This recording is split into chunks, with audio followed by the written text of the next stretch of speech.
الحمد لله نحمده ونستعينه ونستغفره ونؤمن به ونتوكل عليه ونعوذ بالله من شرور أنفسنا ومن سيئات أعمالنا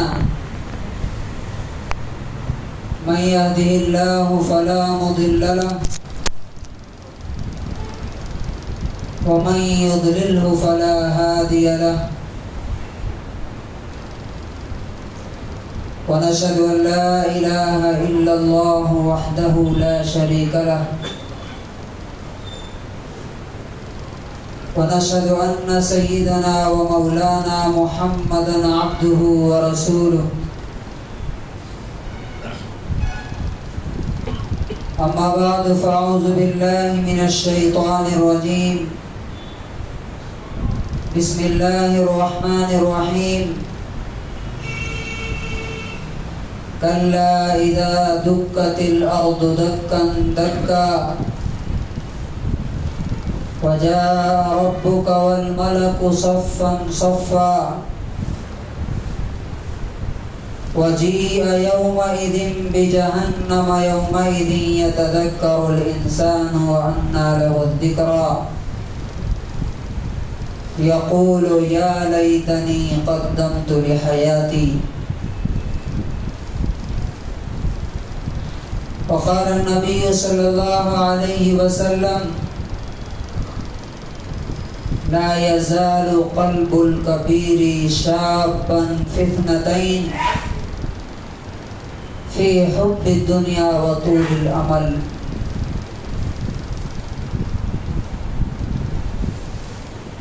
حضرات گرامی، اللہ تبارک و تعالی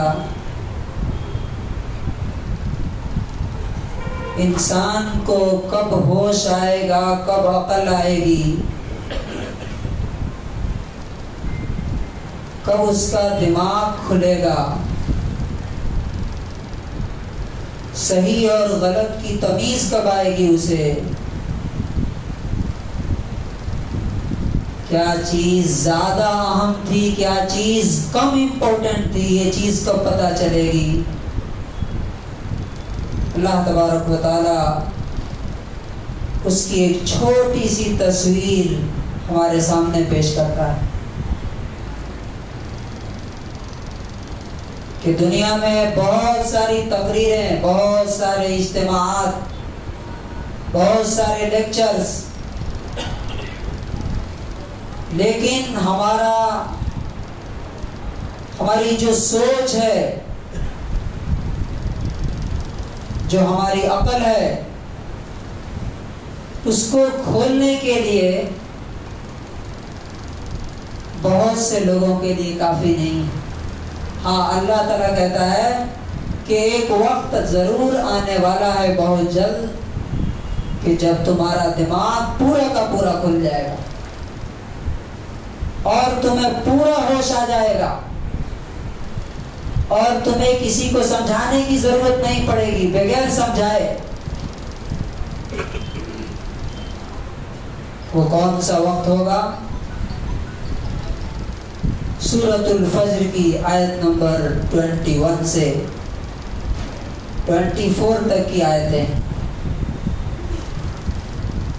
کلا اذا دکت الارض دکا دکا، ہرگز نہیں، اس وقت کو یاد کرو جب زمین کوٹ کوٹ کر کے برابر کر دی جائے گی. جیسے کوئی چیز مسالہ وغیرہ کوٹتے ہیں، اللہ تعالیٰ کہتا ہے کہ زمین بالکل کوٹ کوٹ کر کے، پٹک کر کے برابر کر دی جائے گی، توڑ پھوڑ دی جائے گی، ختم کر دی جائے گی. وَجَاءَ رَبُّكَ، اور تمہارا رب تمہارے سامنے آئے گا. ابھی تو قرآن کے ذریعے وہ بول رہا ہے، ابھی تو اللہ کا پیغام دینے والوں کی زبانی وہ اپنا پیغام دے رہا ہے. وَجَاءَ رَبُّكَ، اس دن تمہارا رب تمہارے سامنے آئے گا. وَالْمَلَكُ صَفًّا صَفًّا، اور فرشتے لائن لگا کر کے کیو میں کھڑے ہو کر کے آئیں. سارے فرشتے. وَجِيءَ يَوْمَئِذٍ بِجَهَنَّمَ، اور جس جہنم سے تمہیں آج ڈرایا جا رہا ہے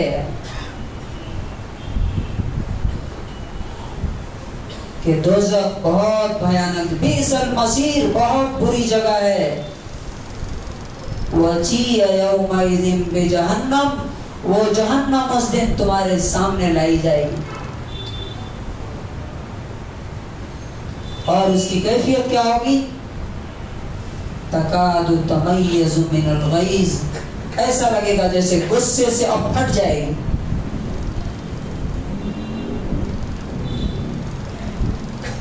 وہ سامنے لائی جائے گی. اللہ تعالیٰ کہتا ہے یومئذ یتذکر الانسان، اے انسان اس دن تمہیں ہوش آئے گا کہ تمہیں کیا کرنا تھا اور کیا نہیں کرنا تھا. وہ پورا منظر دیکھ کر کے، پورا سین دیکھ کر کے تمہیں کسی کے سمجھانے کی اور لیکچر دینے کی ضرورت نہیں ہوگی. تمہیں سمجھ میں آ جائے گا کہ کیا کام کرنے والے تھے، کیا چیز زیادہ امپورٹنٹ تھی، کیا چیز کم اہمیت تھی.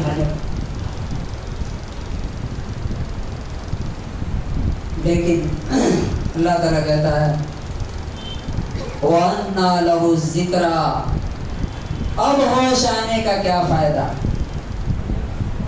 اب سمجھ آنے کا کیا فائدہ، اب عقل آنے کا کیا فائدہ.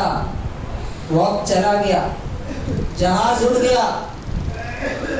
وَأَنَّى لَهُ الذِّكْرَى، یہاں ہوش آنے کا کوئی فائدہ نہیں. آخرت میں اس دن کہے گا یا لیتنی قدمت لحیاتی، کاش میں نے اپنی زندگی کے لیے کچھ کیا ہوتا. الفاظ پہ غور کیجئے. یہ نہیں کہے گا کہ آخرت کے لیے کچھ کیا ہوتا یا اس زندگی کے لیے کیا ہوتا، نہیں، اپنی زندگی کے لیے کچھ کیا ہوتا. اس کا کیا مطلب ہے؟ وہاں جا کے سمجھ میں آئے گا کہ دنیا کی زندگی تھی نہیں، وہ تو ایک جھونکا تھا، ہوا کا چلا گیا، ایک ٹریلر تھا، اصل پکچر نہیں تھی. وہ اصل تو اب سامنے. میں نے اپنی زندگی کے لیے کچھ بھیجا ہوتا آگے.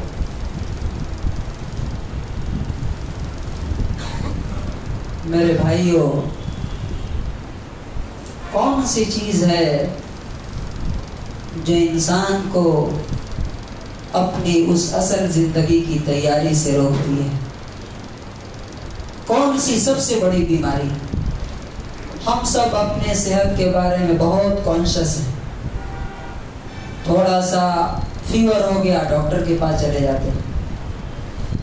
کوئی بڑی بیماری ہو گئی تب تو بڑا ایکسپرٹ چاہیے.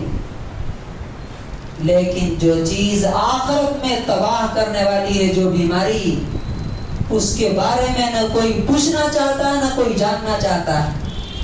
حالانکہ جو آخرت کی جو روحانی جو بیماری ہے، جسمانی بیماری کیا کر سکتی ہے؟ زیادہ سے زیادہ جان لے لے گی، اور مرنا تو ہے ہی، مرنا تو ہے ہی.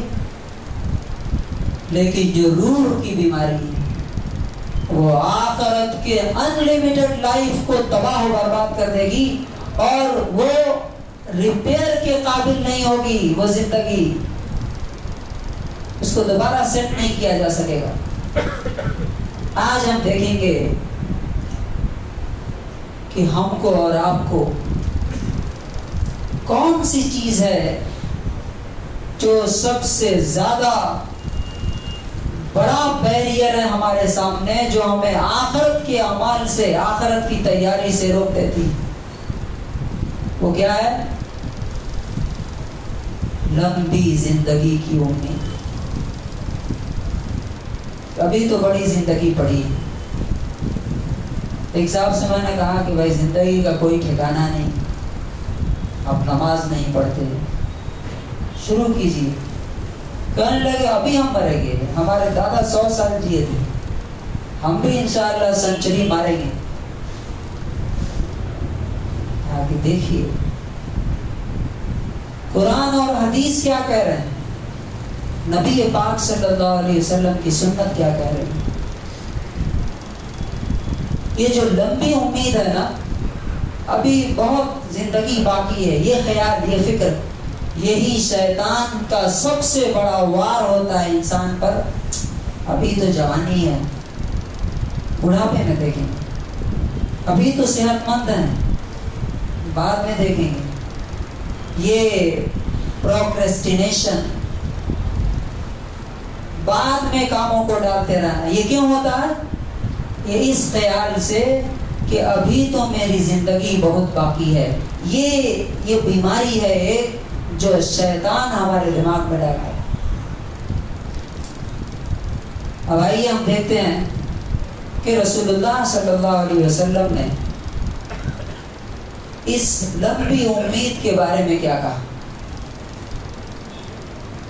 سب سے پہلے قرآن کی جو آیت ہے اس بارے میں، سورہ نساء کی آیت نمبر 119 نمبر آیت۔ شیطان نے اللہ تعالیٰ سے کہا تھا وَلَأُضِلَّنَّهُمْ وَلَأُمَنِّيَنَّهُمْ، کہ میں تیرے ان بندوں کو راستے سے ہٹاؤں گا، اور اس کا طریقہ کیا ہے؟ ان کو امیدیں اور آرزویں اور ڈیزائرز میں مبتلا کر دوں گا۔ لمبی امید۔ اللہ تعالیٰ کہتا ہے ذرهم يأكلوا ويتمتعوا ويلههم الأمل فسوف يعلمون، ان کو چھوڑو ان کے، کھا لینے دو، مزے کر لینے دو۔ ان کو بات سمجھ میں نہیں آتی۔ بہت سے لوگ یہاں آتے ہیں جمعہ میں، الحمدللہ بہت سے چہروں کو میں جانتا ہوں، باقی نمازوں میں نہیں آتے، آس پاس ہی ان کے گھر ہے۔ اللہ تعالیٰ کیا کہتا ہے؟ انہیں چھوڑو، کھانے پینے دو، مستی کرنے دو، مزے اڑانے دو۔ وَيُلْهِهِمُ الْأَمَلُ، اور امید ان کو غافل رکھے گی لمبی زندگی کی۔ اللہ تعالیٰ کہتا ہے فَسَوْفَ يَعْلَمُونَ، بہت جلد ان کو پتہ چل جائے گا کہ زندگی میں مزے کرنے کے لیے آئے تھے، عیش کرنے کے لیے آئے تھے، یا کسی اور بڑے پرپس کے لیے آئے تھے۔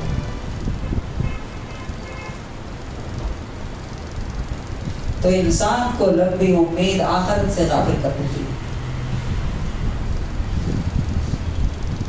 نبی پاک صلی اللہ علیہ وسلم فرماتے ہیں، بخاری کی 6420 نمبر حدیث ہے، 6420، آپ صلی اللہ علیہ وسلم نے فرمایا لا یزال قلب الکبیر شابا فی اثنتین، اے لوگو، بوڑھے آدمی کا دل دو چیزوں میں جوان رہتا ہے، یعنی جیسے جوان لوگوں کا دل رہتا ہے اسی طرح سے بوڑھے لوگوں کا دل بھی دو چیزوں میں جوان رہتا ہے۔ کیا؟ فی حب الدنیا، دنیا کی محبت۔ ایک گھر ہے تو دو گھر ہو جائے، ایک کمپنی ہے تو دو ہو جائے، ایک پوسٹ پہ ہے تو دو چار اور مل جائے۔ دنیا جتنی زیادہ سے زیادہ ہے، بڑھاپے میں بھی جوانی کی کیفیت دل کی رہتی ہے دنیا کی محبت میں۔ اور دوسری جو بیماری ہے، کہا کہ بوڑھے آدمی کا دل لمبی زندگی کی امید میں جوان رہتا ہے کہ ابھی نہیں مریں گے ہم، ابھی تو اور جینا ہے۔ رسول اللہ صلی اللہ علیہ وسلم نے یہ بات کیوں کہی کہ جوانوں کے لیے جتنی خطرناک ہے یہ بوڑھوں کے لیے اتنی خطرناک ہے، الا ماشاء اللہ، جسے اللہ تعالیٰ توفیق دے۔ اب آئیے رسول اللہ صلی اللہ علیہ وسلم کی زندگی دیکھتے ہیں کہ کس طرح سے انہوں نے اپنی زندگی سے ہمارے سامنے نمونہ پیش کیا کہ زندگی تھوڑی ہے، موت کب آ جائے گی کوئی ٹھیک نہیں ہے، ہر وقت الرٹ رہتے۔ حضرت عبداللہ ابن مسعود رضی اللہ عنہ فرماتے ہیں کہ نام رسول اللہ صلی اللہ علیہ وسلم علی حصیر، نبی صلی اللہ علیہ وسلم ایک چٹائی پہ سوئے تھے، فقام وأثر فی جنبہ، جب آپ اٹھے تو چٹائی کے نشان آپ کے پہلو میں ابھر آئے تھے، چونکہ چٹائی کے اوپر کوئی بستر نہیں تھا۔ تو انہوں نے کہا لو اتخذنا لک وطاء، اے اللہ کے رسول ہم آپ کے لیے گدا اور صوفہ بنا دیتے ہیں، اس پہ آپ آرام کیجیے۔ تو رسول اللہ صلی اللہ علیہ وسلم نے کیا جواب دیا؟ یہ ترمذی کی 2377 نمبر حدیث ہے۔ فرمایا مالی ولی دنیا، مجھے دنیا سے کیا لینا دینا، ما انا فی الدنیا الا کراکب، میں تو دنیا میں صرف اس طرح ہوں جیسے کوئی سوار جا رہا ہے راستے سے۔ یہ دھیان رکھیے کہ اس وقت اے سی کی سواری نہیں تھی، گھوڑے پر اور اونٹ پہ سفر کرتے تھے۔ تو کہا کراکب، جیسے کوئی سوار ہے جو جا رہا ہے اور جب تھک گیا یا دھوپ تیز ہو گئی تو استظل تحت شجرۃ، ایک درخت کے نیچے اترا، تھوڑا سا آرام کر لیا، ثم راح وترکها، پھر اس درخت کو چھوڑ کر کے آگے چل پڑا۔ میری مثال اس دنیا میں اسی مسافر کی سی۔ رسول اللہ صلی اللہ علیہ وسلم نے اس زندگی کی مثال کتنی دی؟ چونکہ ایک بات یاد رکھیے، رسول اللہ صلی اللہ علیہ وسلم وہ ہستی ہیں جنہوں نے آخرت بھی دیکھی تھی، جنت بھی دیکھی تھی، جہنم بھی دیکھی تھی، اور دنیا بھی دیکھی تھی۔ آپ نے دنیا میں بھی آپ اسٹیٹ مین تھے، حاکم تھے، آپ آج کے زمانے کے 7 کنٹری کے مالک تھے، لیکن کہتے ہیں کہ دنیا کی زندگی بس اتنی ہے کہ ایک درخت کے نیچے اتر کر کے جتنا آرام کر سکتے ہیں، اس کے بعد آگے جانا ہے۔ تو تم اس درخت کے نیچے کے بارے میں کیوں سوچتے ہو؟ آگے جو منزل ہے، جو ڈیسٹینیشن ہے، اس کے بارے میں سوچو۔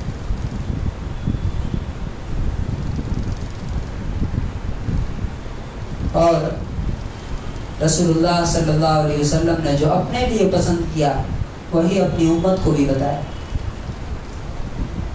چنانچہ بخاری کی 6416 6416 نمبر حدیث ہے۔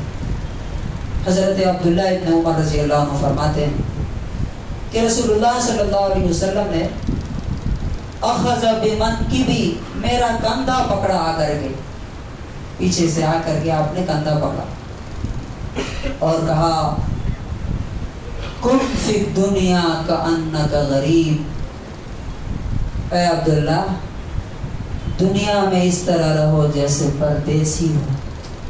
پردیسی کیسا ہوتا؟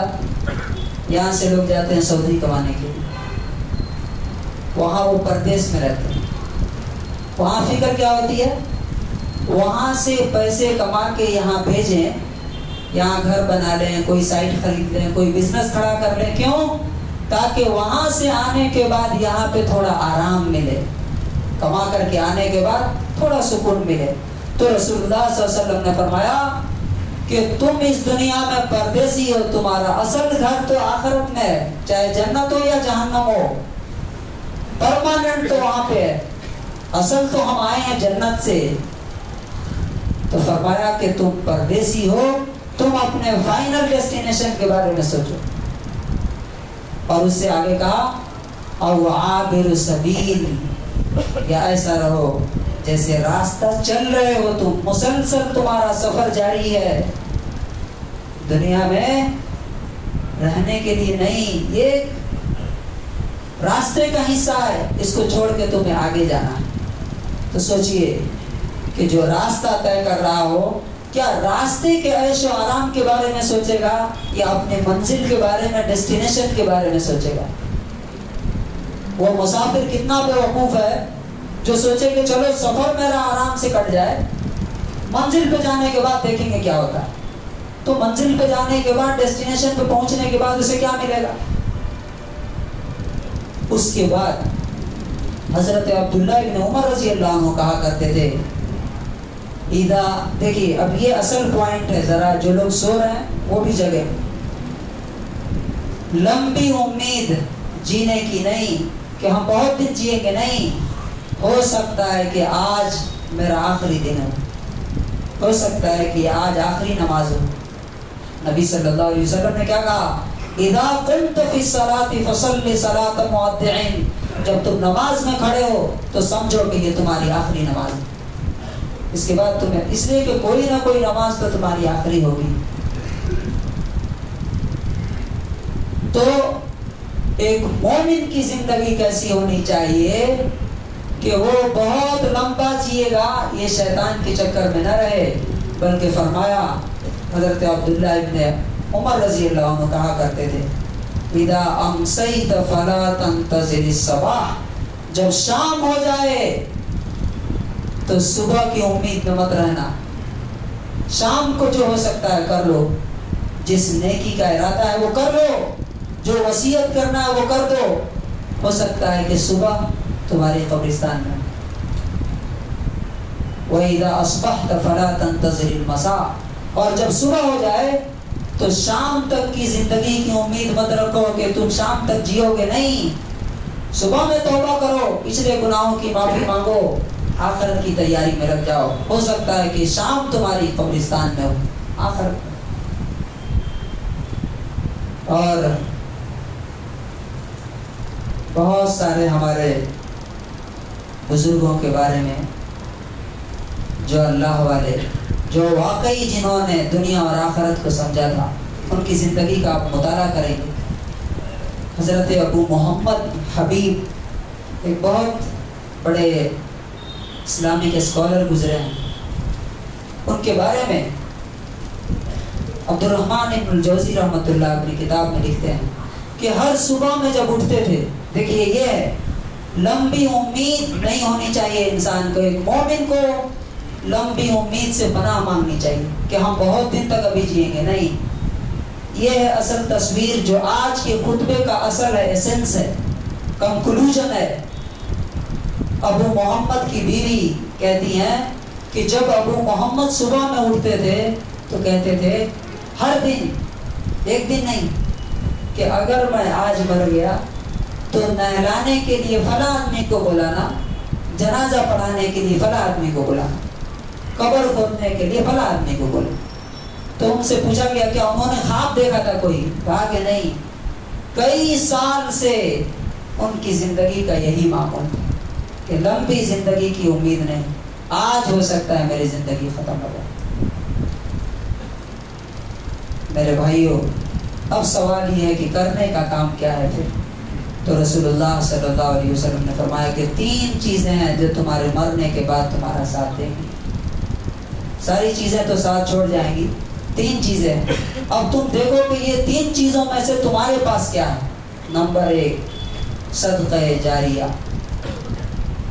کوئی مسجد بنوا دیا، ہاسپٹل بنوا دیا، یتیم خانہ بنوا دیا، تعلیمی ادارہ قائم کر دیا، کوئی زمین، کوئی فلیٹ وقف کر دیا کہ اس سے غریبوں کی بچیوں کی شادی ہو، نوجوانوں کو روزگار پر لگانے کے لیے اس کا استعمال کیا جائے. یہ صدقہ جاریہ. دوسرے نمبر پہ نیک اولاد، اور تیسرے نمبر پہ علم ہے جو سکھایا ہے کسی کو قرآن سکھا دیا, کسی کو حدیث سکھا دی, کسی کو تعلیم دلا دی, کوئی بھی تعلیم جو فائدہ مند ہو اس کے لیے. یہ 3 چیزوں میں سے آپ دیکھیے کہ آپ کے پاس کون سا صدقہ کرنے کا ذریعہ. کیا آپ کے پاس نیک اولاد ہے جو آپ کے مرنے کے بعد دعا کرے گی؟ نمازی اولاد ہے؟ اگر نہیں ہے تو کیا آپ نے کوئی صدقہ جاریہ کیا ہے یا کرنے کا ارادہ کیا؟ اور اگر یہ نہیں ہے تو کیا کسی کو ایسا علم سکھا رہے ہیں کہ مرنے کے بعد اس کا ثواب آپ کی روح کو پہنچتا رہے؟ یاد رکھیے کہ یہ زندگی پہلا اور آخری موقع ہے, فرسٹ اینڈ لاسٹ چانس, دوبارہ موقع نہیں دیا جائے گا.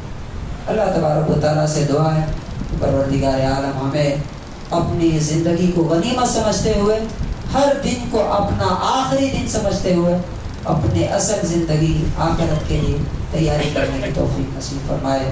بارک اللہ لنا و لکم فی القرآن.